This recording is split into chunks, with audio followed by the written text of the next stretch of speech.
بسم الله الرحمن الرحيم الحمد لله رب العالمين والصلاة والسلام على سيدنا ونبينا محمد وعلى أهله الطيبين الطاهرين وصحبه المنتجبين وعلى جميع الأنبياء الله والمرسلين. بأمر الله تجد مشرشمت مشربلوتك فالندريمت مثل السجارة عبدت për Allahun e madhëruar.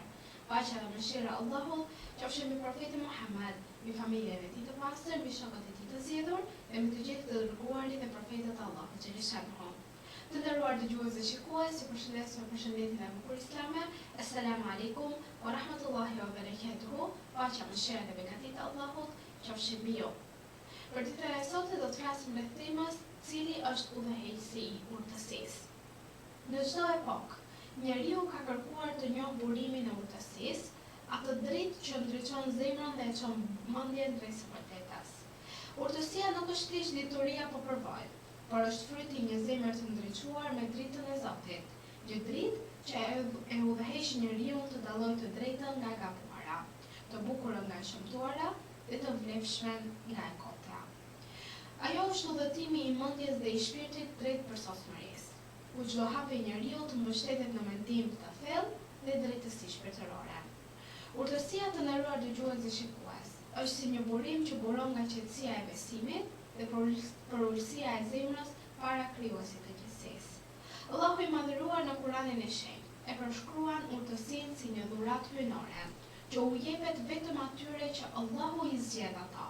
Teksa thotë, Allahu i jep urtësi kujt të dojë, e kush i është dhënë urtësia, atij i është dhënë një mirësi e madhe. Por vetëm ata që kanë mend kujtojnë. Ajeti 269 i surës Bekare. Ky ajet na mëson se urtësia nuk arrihet me dije të thata, por është fryti një lidhje të sinqertë me Allahun dhe i një zemre që ndjen përgjegjësi ndaj fjalës, mendimin dhe veprës. Ajo është një mirësi që nuk matet me pasuri apo me pozitë, por me thellësinë e besimit dhe pastërtinë e qëllimit në besim.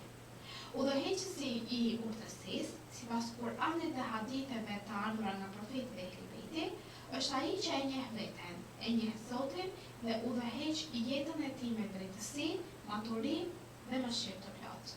Në një hadith të ardhur nga profeti Muhammed sallallahu alaihi wasallam thuhet: urtësia është drita e zemrës së besimtarit. Pra kjo dritë, që është drita e zemrës, ndriçon rrugën e jetës dhe jep njeriu aftësinë për të dalluar të drejtën nga mashtrimi.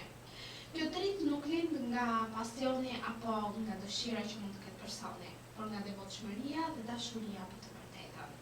Në mësimet e Ehli Bejtit, urtësia është e lidhur ngushtë me frikën e Allahut dhe njohjen e vetes. Imam Aliu paqja qoftë mbi të ka thënë: kush e njeh veten e ka njohur Zotin e tij.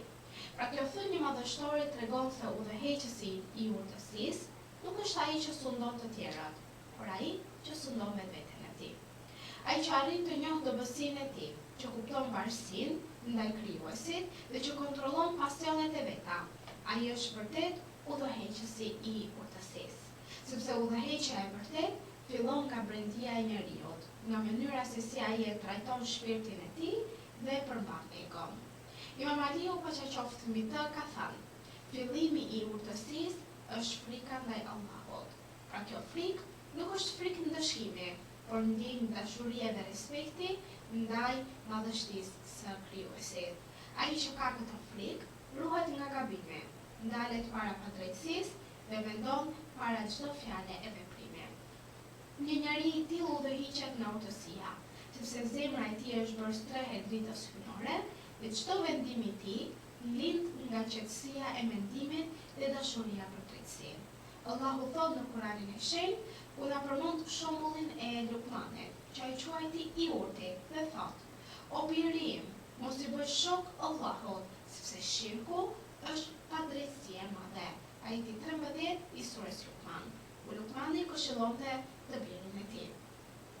Urtësia e Lukmanit qëndronte në përkushtimin ndaj njësimit të Zotit dhe në këshillat e tij të buta e të thella.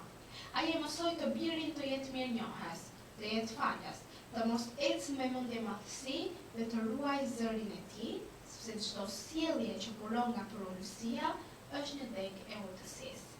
Kështu pra, Urtësia nuk është thjesht një njohuri të nderuar dëgjues dhe shikues, por është mënyrë jetese që e pasqyron besimin në çdo veprim të tonë.